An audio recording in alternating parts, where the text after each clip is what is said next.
Boa noite a todos.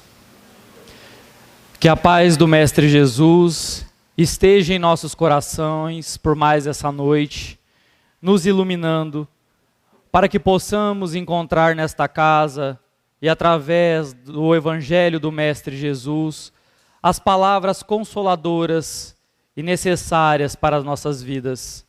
Que este Evangelho de luz possa se abrir como porta salvadora a todos os corações aflitos e necessitados, a todas as nossas angústias, que possamos buscar no Cristo, o amigo de todas as horas, que nos auxiliará a achar o caminho correto, buscando a nossa redenção. Hoje o Evangelho é o capítulo 16, Servir a Deus e a Mamon. É um capítulo interessante que ele fala muito entre as coisas espirituais e as coisas materiais. A necessidade que nós temos de compreender e diferenciar o que é materialismo do nosso lado espiritual. Até onde podemos conviver com a materialidade, podemos possuir sem ser possuídos. Ter posses, mas não ser escravo do que nós temos. Então é interessante que nós buscamos uma compreensão nas palavras do Mestre, tentando buscar o seu sentido profundo, não simplesmente a letra, mas o espírito que vivifica, que está contido nos ensinamentos do Mestre. Muitas vezes, lendo sem refletir, nós não compreendemos e julgamos que o Mestre Jesus coloca de uma forma equivocada ou radical, sem buscar a essência sublime do seu ensinamento. Quando coloca que ninguém pode servir a dois senhores, porque se afeiçoará a um e desprezará a outro. Então ninguém pode servir a Deus e a Mamon. Mamon é traduzido como a materialidade, as coisas apegadas à matéria, mas também é colocado como um Deus antigo, o Deus da riqueza, do dinheiro, da posse, do poder. Então não se pode seguir a dois deuses. Você tem ou segue-se um ou seguiria o outro, porque ou se afeiçoa a um ou despreza o outro. Então nós temos que ter um Deus para conosco. Esse Deus que nós buscamos é um Deus transcendente. Não é esse Deus da materialidade, não é o Deus das coisas transitórias, que todos nós acabamos, no decorrer das nossas existências, deixando na terra tudo aquilo que aqui conquistamos, levando ao mundo espiritual somente as conquistas morais, que não são palpáveis, que não são vistas muitas vezes, são qualidades morais internas, que a grande maioria das pessoas não percebem. Quantas pessoas humildes e desprezadas aos olhos do mundo serão recebidas pelos anjos à entrada do mundo espiritual? Porque foram pessoas que utilizaram dos tesouros espirituais, da obediência, da humildade, usando para auxiliar os irmãos, através da sua paciência, do seu exemplo. E quanto dos grandes, dos ricos, dos poderosos, os imperadores romanos, com toda a sua pompa, a atravessar a mitológica barca de Caronte, a entrar no rio mitológico, o Aqueronte, que os gregos acreditavam que para entrar no Campos Elíseos, onde na mitologia grega se falava que todos aqueles que eram benditos entravam, tinham que passar um rio, o rio que cortava, que dividia o inferno para os Campos Elíseos. E para dar a entrada neste local, aqueles que acreditavam ser poderosos não entravam. E nós, saindo da mitologia para a doutrina espírita, nós vamos compreender que não é grande aquele que possui bens. Jesus mostrou o caminho da humildade para ser o grande no reino dos céus. Ele lavou o pé dos seus discípulos para mostrar que ele, como mestre, se colocava numa posição humilde de lavar o pé, porque isso era coisa que muitas vezes os servos faziam aos seus senhores. E Jesus mostra que o Filho do Homem não veio para ser servido, mas para servir. Porque nós, hoje, seguidores de Cristo, entendemos então que nós temos que estar aqui para ser servidos. Porque essa necessidade, esse ego orgulhoso que carregamos até hoje, buscando que as pessoas nos sirvam. E quando fica a nossa vez de servir, nós fugimos ao compromisso. O nosso modelo e guia, numa pergunta muito conhecida de todos os espíritos, de todos os espíritas, no Livro dos Espíritos, a pergunta 625, que pergunta qual é o modelo e guia que devemos seguir. E a espiritualidade responde a Kardec: vede Jesus. Jesus. Ele é o modelo e guia de todos os homens. Não se deve buscar nos homens, nos seres humanos, o modelo para seguir. Porque todos nós somos falíveis, temos defeitos, temos problemas. Podemos, em algum momento da nossa vida, por um ato equivocado, nós não servimos de exemplo. Mas o Mestre Jesus, ele sim é exemplo para todos nós. Teve uma vida sem equívoco. No meio de uma confusão, no meio de várias pessoas que cercavam ele, gritavam, brigavam, buscavam tocar nele, Jesus mantinha-se totalmente sereno. E em alguns momentos ele assumia uma posição severa, austera, mas jamais agressiva.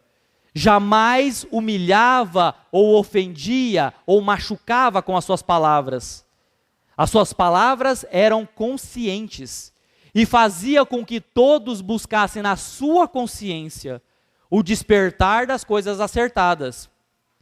Que muitas vezes coloca naquela passagem que Jesus chega ao templo e eles estavam tendo os vendilhões, né, vendendo mercadorias dentro do templo religioso. E aí traduz-se que Jesus teria chibateado, derrubado tudo, que Jesus teria expulsado as pessoas com empurrões. Como que um ser perfeito e de luz poderia fazer isso? É a pobreza da nossa linguagem, da nossa compreensão, que traduz desde do aramaico, que já era um dialeto pobre. Pega do aramaico e foi lançado ao grego. Do grego foi lançado ao latim. Do latim traduzido ao português. Perde-se muito conteúdo. E muitas vezes contamina todos os ensinamentos do mestre. Jesus parecia chicotear as pessoas, porque a sua palavra doía como chicote naquelas consciências pervertidas pela materialidade. As palavras de Jesus doía na alma deles, mas batia e doía como chicote, mas não eram palavras ofensivas. Ele chamava a razão o que fizeram do templo de Deus, tornaram um local de comércio, porque os judeus tinham para eles, à época ainda faziam sacrifícios.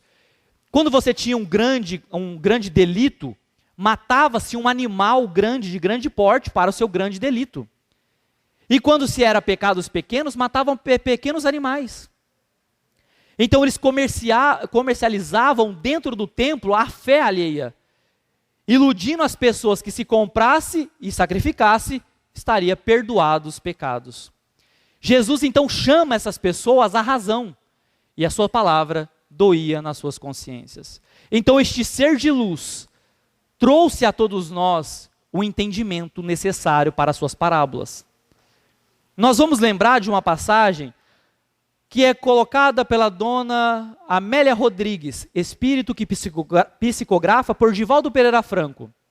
Ela coloca no Primícias do Reino, um livro, onde ela traz a mensagem O Mancebo Rico, que é o jovem rico que busca a salvação até Jesus. Ele chega a Jesus e pergunta: o que é preciso que eu faça, mestre, para que eu ganhe a vida eterna? E Jesus fala: por que me chamais de mestre? Mestre eu sou. Mas por que me chamais de bom? Só bom é Deus que estás nos céus, mas mestre eu sou, que eu vim trazer a luz aos corações. E Jesus começa a falar para ele: se queres ganhar o reino ou entrar no reino, é necessário que guarde os mandamentos. E o jovem responde: Senhor, eu tenho guardado todos os mandamentos desde a minha juventude, o que me falta ainda? Jesus, analisando ele, Porque Jesus, quando olhava a pessoa, ele radiografava a alma. Ele não simplesmente olhava a pessoa. E ele olhou para o jovem e falou: se queres entrar no reino dos céus, vá, venda tudo o que tens, dai aos pobres e me siga, e aí entrarás na vida eterna. O jovem abaixou a cabeça e foi embora. Muito triste, porque ele era filho único e órfão, herdeiro de uma grande fortuna. Ele tinha uma vaidade, um jovem novo, que ainda tinha a ilusão das coisas materiais. Ele era um jovem que disputava corridas de bigas ou quadrigas entre os romanos e judeus. Ele, como judeu, queria vencer os romanos nessas corridas habituais que tinham. Então ele queria, através dos seus cavalos novos que ele comprou dos partas, para que pudesse colocar ali e derrotar os romanos. E quando Jesus fala isso para abandonar tudo, ele lembra da glória que ele poderia ter. E ele então abandona o mestre naquele momento e vai ao mundo. No outro dia cedo, ele sai com todos aqueles competidores montado na sua biga e é dado a largada. Todas as bigas saem correndo e uma das peças da sua biga solta e a roda sai, ele capota, cai e as outras bigas que vinham atrás mata aquele jovem. Nos estertores daquela agonia, do desencarne dele, ele começa a desprender do corpo físico e vê duas mãos de luz que se estende até ele. Era Jesus. E Jesus, naquele momento psíquico, conversa com ele e fala: agora tu me aceitas? E o jovem entrega as mãos e o seu espírito ao mestre. Jesus sabia que era necessário ele vender o que tinha, porque é o que faltava a ele. Se ele desprendesse dos bens materiais, as horas dele já estavam chegadas. Jesus sabia do desencarne dele por aqueles dias. O que faltava para aquele jovem que guardava todos os mandamentos? Somente desprender dos bens materiais. Jesus, olhando aquele espírito, Jesus sabia que ele ia desencarnar e propõe a ele então: vá, vende tudo o que tens, dai aos pobres e me segue. Porque Jesus já antevia o que aconteceria. Então aí muitas vezes os próprios apóstolos de Jesus não entenderam essa passagem. Porque Jesus, muitas vezes, num detalhe, no livro Boa Nova, na lição 23, nós vamos ver Humberto de Campos, o espírito que psicografa por Francisco Cândido Xavier, ele traz uma mensagem, onde 4 apóstolos do Mestre Jesus pregavam o Evangelho. Mas ainda eles estavam naquela fase, ainda em Cafarnaum, buscando ainda, assim, chamados pelo Mestre, e eles ainda estavam aprendendo com Jesus. E eles viram Jesus falar, esse mancebo rico, a necessidade de desprender, de dar tudo. Aí eles veem a salvação do rico. Quando Jesus fala: é mais fácil que um camelo passa no buraco de uma agulha do que o rico entrar no reino dos céus. E eles pegaram ao pé da letra. Porque quando nós vamos olhar no aramaico, a palavra que é usada para camelo, ou cabo, ou cordão, era a mesma palavra. Da mesma forma que nós utilizamos a mesma palavra para manga. Manga pode ser fruta, manga pode ser manga de camisa, manga do verbo mangar. Então uma palavra só era utilizada para vários sentidos. Então é mais fácil passar um cordão, uma linha, no buraco de uma agulha do que o rico entrar no reino dos céus. Jamais Jesus se referia ao camelo animal. Porque jamais realmente ia passar um camelo no fundo do buraco de uma agulha. Era um exemplo, e na tradução do aramaico para o grego, do grego latim até o português, perdeu-se a essência da palavra local. Porque quando formos estudar Jesus, nós temos que recuar no tempo, há quase 2000 anos atrás, e tentar entender o povo, a época, o costume, a língua, como eles se comportavam, para que naquele momento, qual era a gíria que falava naquele momento? Para que nós entendamos. Então Jesus dá um exemplo de um linguajar usado por eles. Era mais fácil passar um cordão no buraco de uma agulha do que o rico entrar no reino dos céus. Porque a riqueza traria várias situações difíceis de arrebatamento para o mundo material. Mas os apóstolos pegaram ao pé da letra. Então estava em conversação e pregando às outras pessoas que chegavam. Estava Tadeu, Felipe, Levi, que mais tarde vem ser chamado de Mateus, e Simão Pedro, que era o chefe do colégio apostólico do Mestre Jesus. Jesus, quando chega nas margens do mar de Genezaré, Jesus olha e vê 2 pescadores, era Simão e André. Jesus então chama ele de Cefas, que seria pedra, a tradução. Então seria Simão a pedra de firmeza, a pedra de sustentação do evangelho. E Pedro então passa de pedra a Pedro, e nós ficamos conhecidos então como Simão Pedro. Então estavam eles em conversação, e todos fervorosamente pregavam que as pessoas para seguir Jesus tinham que dar todos os bens. Porque eles ouviram e testemunharam o caso do jovem rico. Testemunharam Jesus também falar que era muito difícil um rico entrar no reino dos céus. E eles então, ali, confabulando entre eles e com as pessoas que estavam ao redor, eles pregavam veementemente: vocês têm que abandonar tudo que é material. E Jesus ouvia aqueles comentários. Eles não tinham entendido a essência da palavra do Mestre. Jesus sabia que eles eram grandes homens, mas ainda não tinham despertado para a realidade. Eram homens rudes, mas não espíritos rudes.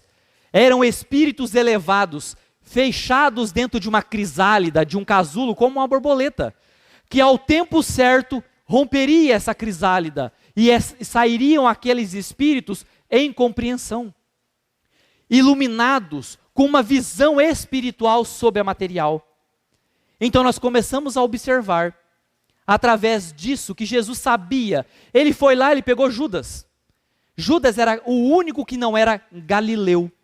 Porque nós podemos falar assim, que o povo de Israel, a Palestina, era dividida em 3 estados. A Galileia, Jerusalém, ali na parte de Israel, e nós tínhamos a Judéia, ou melhor, Galileia, Samaria e Judéia. Os 3 estados do povo judeu. A Galileia era a mais desprezada de todas. Ela era pastoril, ela era de pessoas muito humildes. A Judéia já era a parte rica. Era a parte dos nobres. E Judas era o único que não era galileu. Judas era judeu. E Judas, Jesus chamou ele, que era uma pessoa muito ligada a dinheiro. Jesus vai lá onde tinha os cobradores de impostos e vê Levi, que mais tarde, conhecido como Mateus, e chama um cobrador de impostos. Ele vai e chama Simão Zelote, que era idoso. Ele vê um jovem como João, 16 anos, e Jesus chama.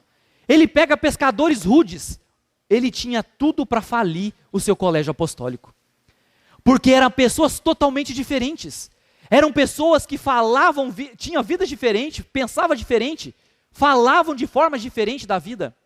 E Jesus mescla o seu colégio apostólico para mostrar que a casa espírita é o colégio semelhante de Jesus, cheio da diversidade, mas se nós tivermos fé, essa combinação é necessária, que vai mesclar entre os idosos, os mais experientes e os jovens, aqueles que têm mais a liderança com a parte do dinheiro, como aqueles que têm a parte mais voltada à religião, a liderança dentro da religião.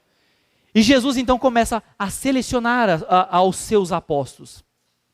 Mas Jesus sabia o que eram bons homens. Homens como todos nós, mas que tinham um grande potencial. E Jesus observa então eles pregando contra o dinheiro, que era impedimento. Ser rico não entrava no reino dos céus. Eles entenderam errado a mensagem do Cristo. E Jesus então, no decorrer dos dias, ele sai de Cafarnaum e vai pela última vez em Jericó, para depois seguir a Jerusalém para a noite do Calvário. Quando ele entra dentro da cidade de Jericó, uma das cidades mais antigas de todo o tempo, de toda a história, Jericó tem o relato de ser uma das cidades mais antigas de todo o tempo. Ela foi embelezada por Herodes, tornou-se um local rico de comércio, tinha frutas, o clima temperado, não era árida como as outras regiões, então tinha um grande fluxo. E Jesus então, chegando às portas de Jericó, aquela grande multidão buscava Jesus por curiosidade, por necessidade, buscando uma cura, uma palavra de alento.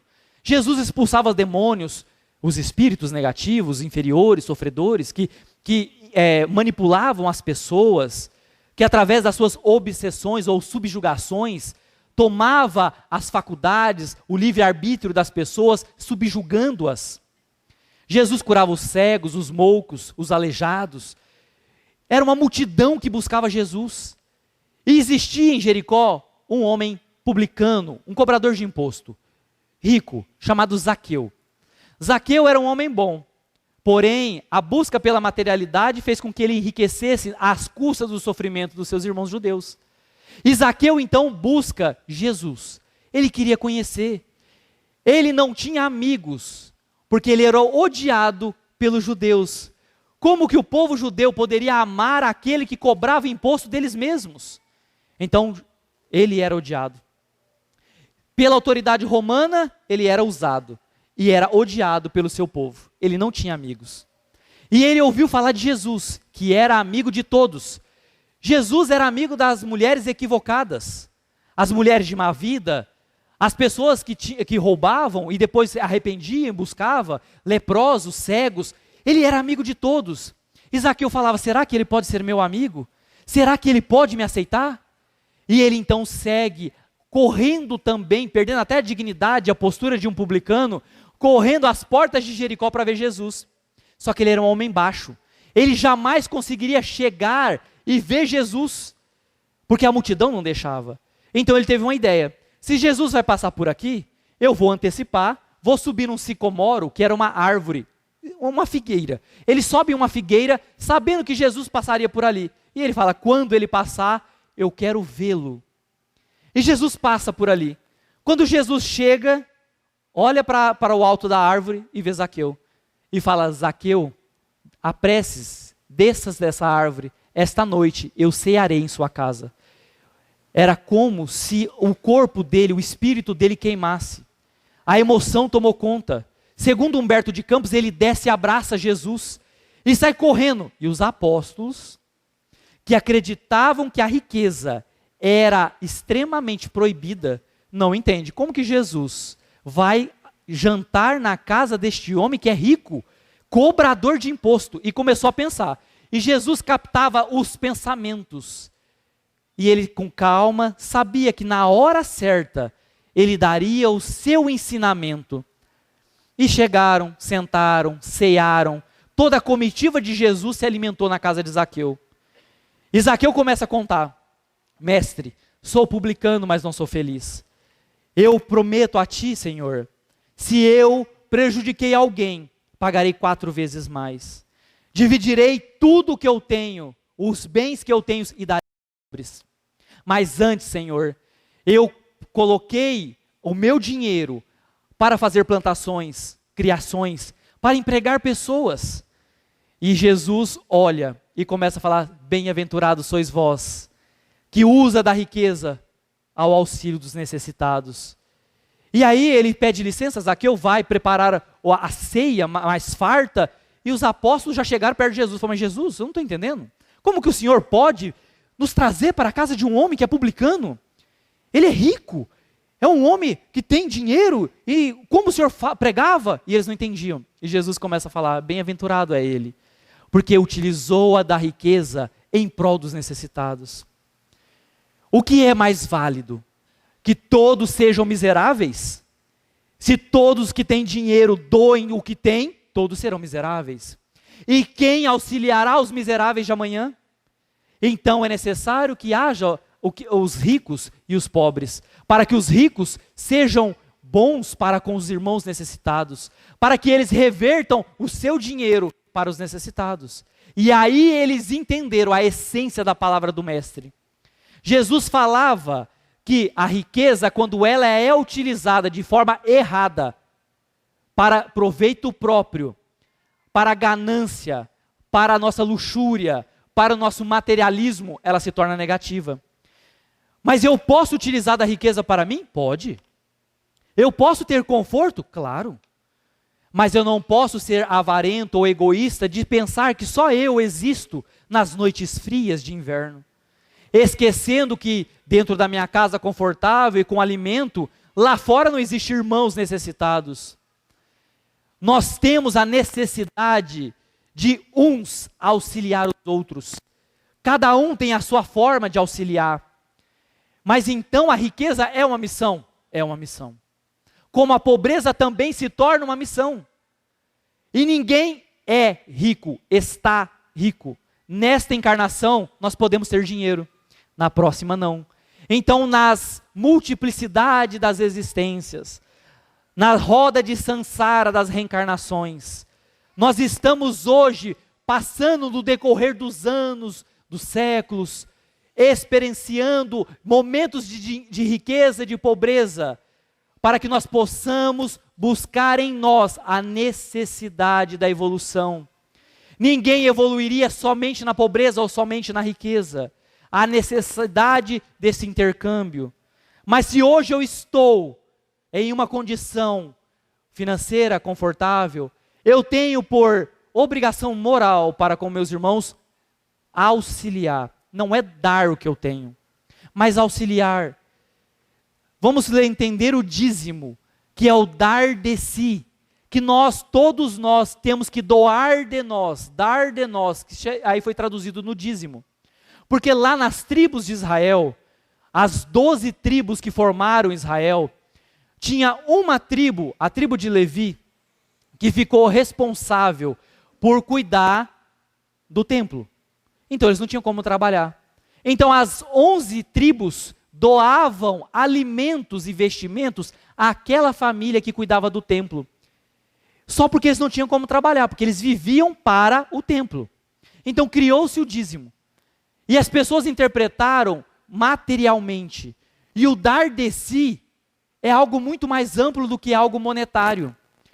O dar de si significa uma palavra amiga, calar diante de uma ofensa, auxiliar com uma oração, aconselhar segundo a doutrina e segundo Jesus aconselharia uma pessoa, orientar as pessoas, as crianças que estão abandonadas, auxiliar essas crianças no colégio, no remédio, os idosos. Então nós podemos auxiliar de várias formas e sem necessidade de dinheiro. Conheço pessoas que não têm dinheiro, mas elas pedem para os outros auxiliar. Porque elas falam assim, eu sei de uma pessoa que está necessitando, vocês podem ajudar? E aí as pessoas que têm condição começam a ajudar, e ela está fazendo a parte dela, ela está doando o seu tempo. Então a necessidade da compreensão. Aí nesse mesmo capítulo Jesus vai falar dos talentos. Algo muito interessante. Deus deu a um 5 talentos, que multiplicou. A outro, ele deu 2 talentos, que também multiplicou. E a outro, ele deu 1 talento só, que enterrou com medo de perder e guardou. Quando o senhor desses homens chegaram e perguntaram, e falaram assim, servo fiel, onde estão os talentos, os 5 talentos que eu vos dei? E ele falou, Senhor, eu multipliquei. Lhe dou 5 talentos e mais 5 que eu consegui multiplicar. Bons servos, fizeste bem do dinheiro que eu confiei, do talento que eu confiei. Aí chega outro, e ele chega para o outro e fala, e os 2 talentos que eu lhe dei? Ele fala, Senhor, eu também multipliquei. Muito bom, servo fiel. E ele chega naquele um e fala, servo, onde está aquele 1 talento que eu lhe dei? Senhor, com medo eu enterrei, guardei e restituo 1 talento a ti. E ele fala, servos infiel. E aí nós vamos ver Humberto de Campos também, o espírito que psicografa por Francisco Cândido Xavier, que em alguns livros do Francisco Cândido Xavier nós vamos observar que está lá, Irmão X, é um pseudônimo de Humberto de Campos. E ele coloca nessa história, nessa parábola dos talentos, uma história interessante, que nós podemos observar. Ele fala que aquele que recebeu 5 talentos, foi aquele que recebeu o dinheiro, as fortunas, para que ele pudesse investir no bem da coletividade. E ele investiu onde? Na ciência, na pesquisa, na tecnologia. Então ele pegou o dinheiro e reverteu, multiplicando em bênçãos à comunidade, a toda a humanidade. Aquele outro que recebeu 2 talentos, ele coloca como exemplo que aquele que recebeu inteligência. Pegou a sua inteligência e através da inteligência fez grandes descobertas. Descobertas tecnológicas, científicas, que facilitaram a vida dos seres humanos. E aquele um que recebeu 1 só talento? Ele dá o exemplo daqueles que são médiums, que pegaram a sua mediunidade e esconderam, que têm o talento de falar com os espíritos, de mediar esse intercâmbio com o mundo espiritual, e não utilizaram do seu talento em benefício dos outros. E o que eles fizeram então com o talento? Ah, Senhor, com medo das críticas, com medo das perseguições, de falar que eu mistificava, eu não usei da minha mediunidade. Eu protelei a vida inteira e nunca auxiliei ninguém. Este foi o servo infiel. Não usou do seu talento para reverter aos outros. Ah, então a mediunidade é um talento? Com certeza. É uma missão excepcional a todos nós. Porque nós temos dois caminhos para reabilitar os nossos débitos. O caminho do amor ou o caminho do sofrimento. Nós temos essas duas estradas para nós. Porque o mal que fizemos nesta vida, ou vidas passadas, nós podemos apagar o mal do passado com o bem do presente. O bem que se faz apaga o mal que se fez. Então a mediunidade é uma grande ferramenta a todos nós, para quitarmos débitos do passado, para ressarcirmos e ajudarmos os irmãos necessitados. É isso que nós temos que começar a observar.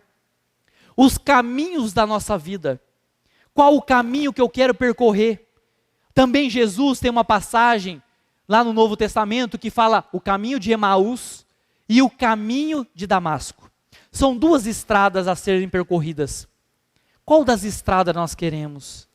A estrada de Damasco é aquela estrada onde Paulo de Tarso buscava a perseguir os seguidores do Mestre Jesus. Ele foi até Damasco para matar Ananias, que era um cristão.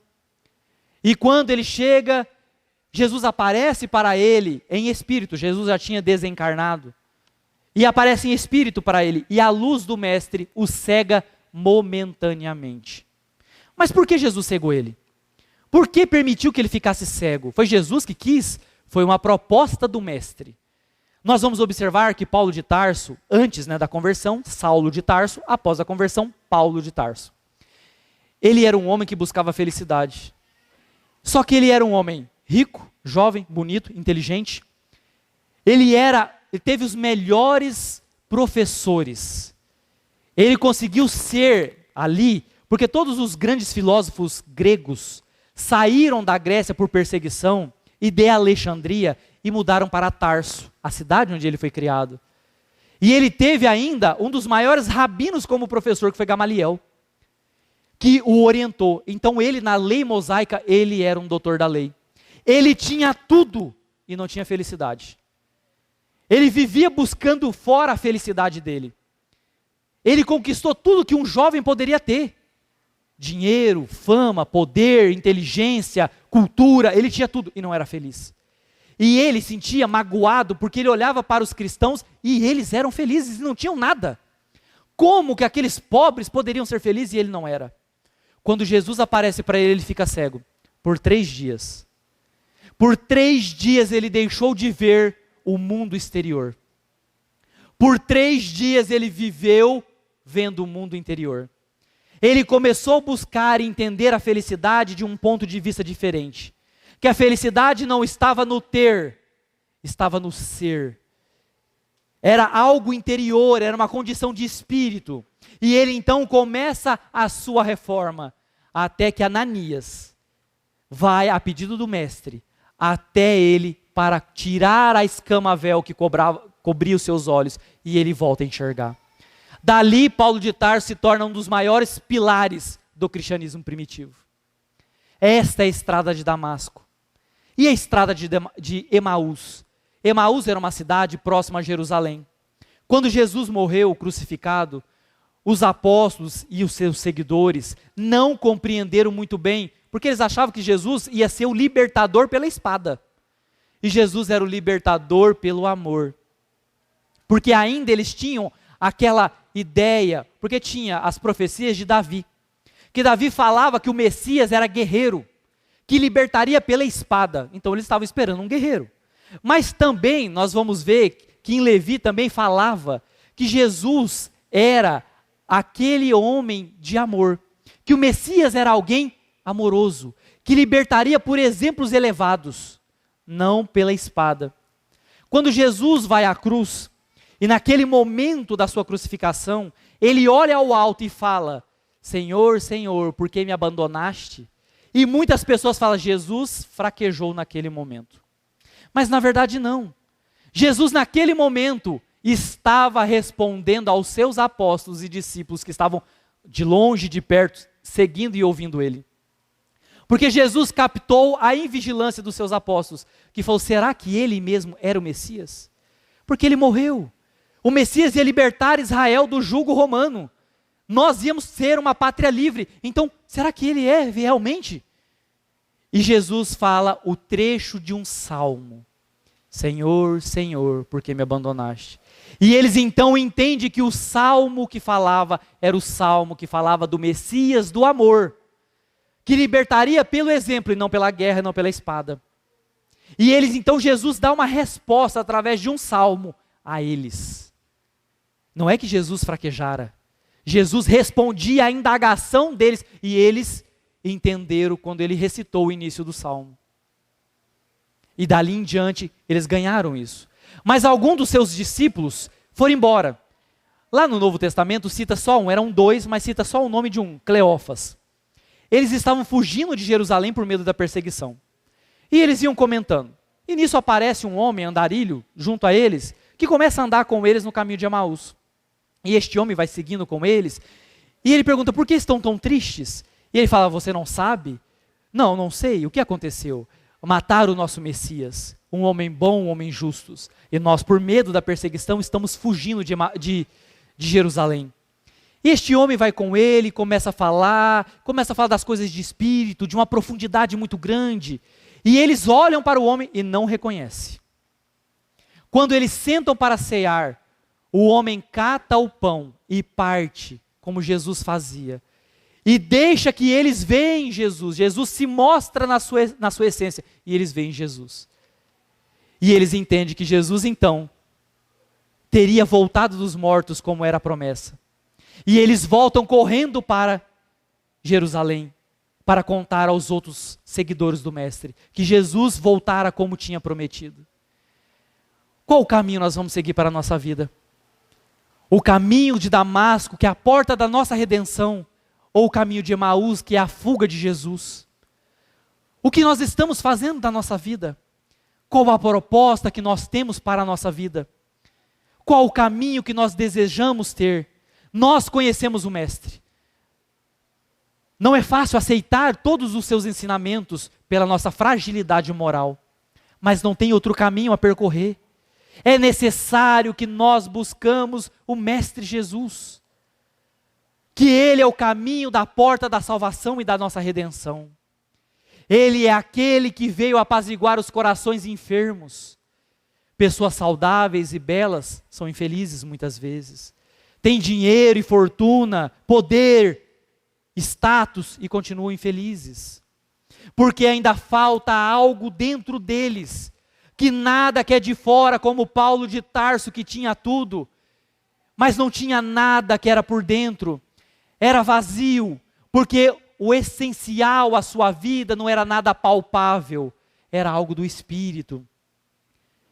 Então é necessário que nós entendamos, em cima destes ensinamentos do Mestre Jesus, a busca da essência, a busca da nossa modificação moral e espiritual, para que possamos servi-lo, para que possamos auxiliar aos outros que estão vindo em necessidades, porque nós chegamos à doutrina consoladora e somos auxiliados, e por nossa vez temos que dar o nosso dízimo em doar de nós, em dar de nós em auxílio aos nossos irmãos aflitos e necessitados. Mas é tão difícil achar pessoas que queiram ouvir pessoas em dificuldade.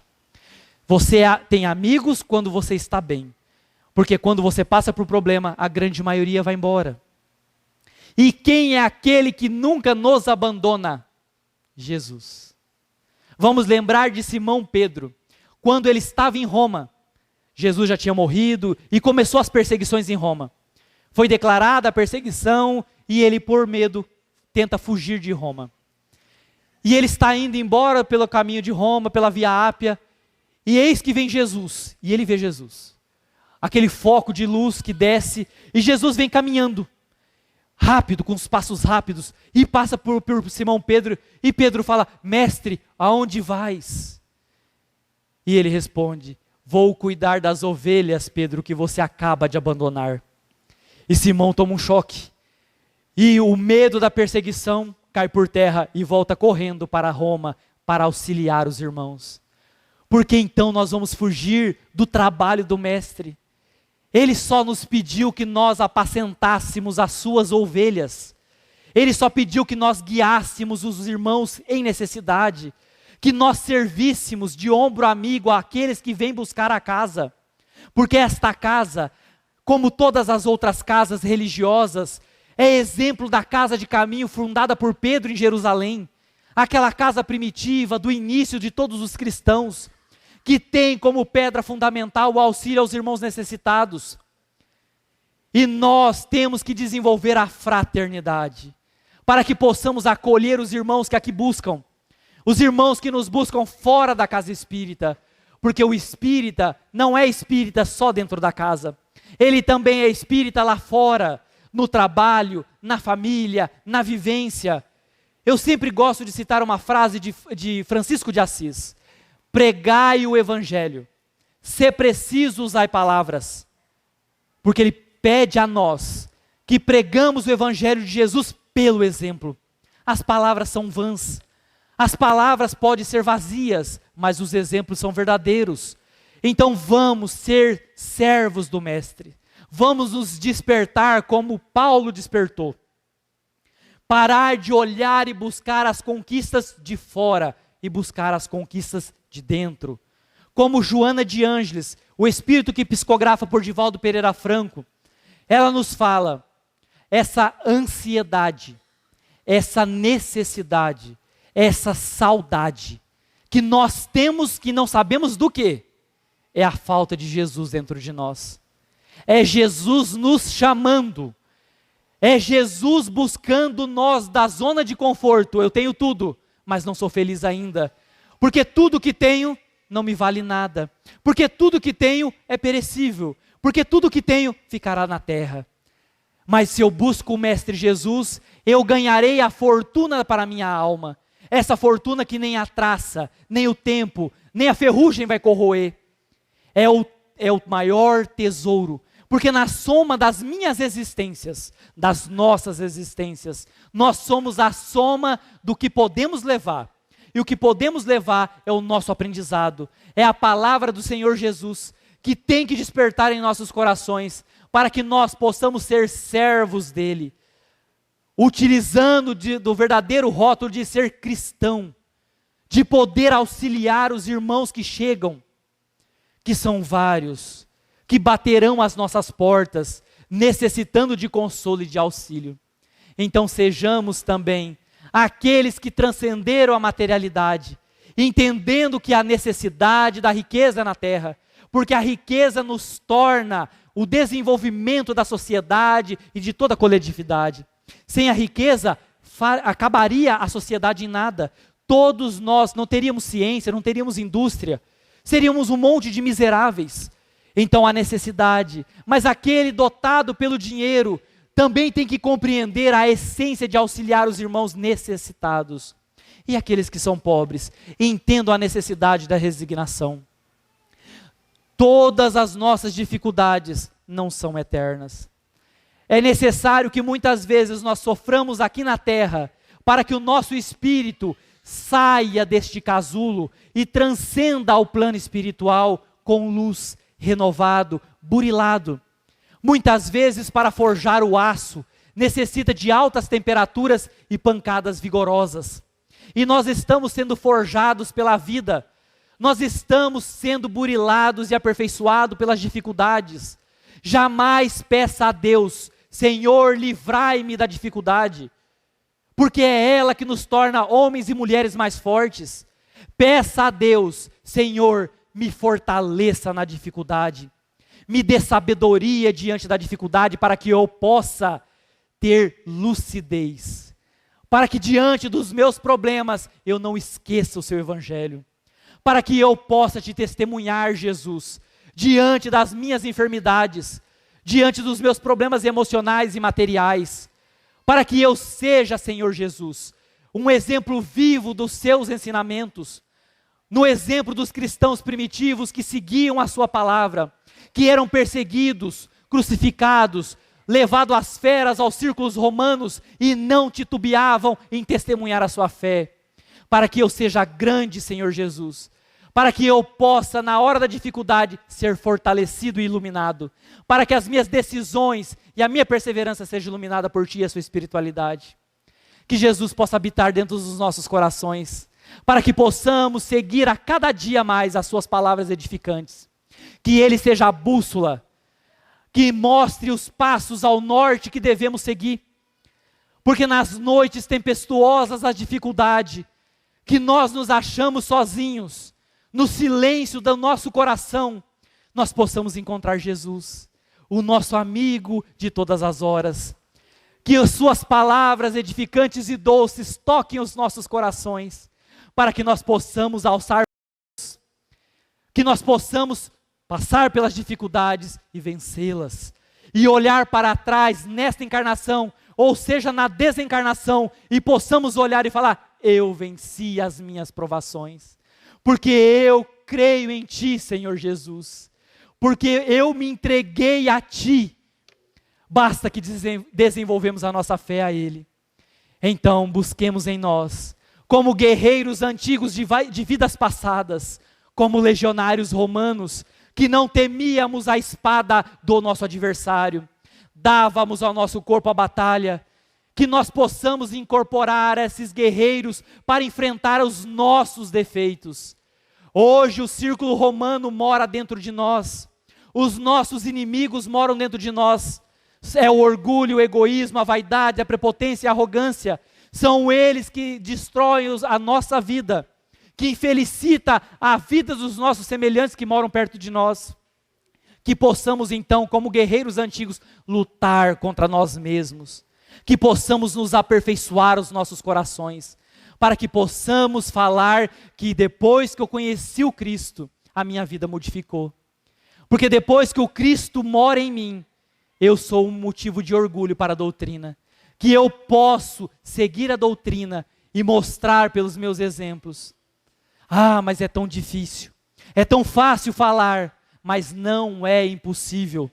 Difícil é, porque nós temos imperfeições, mas não é impossível.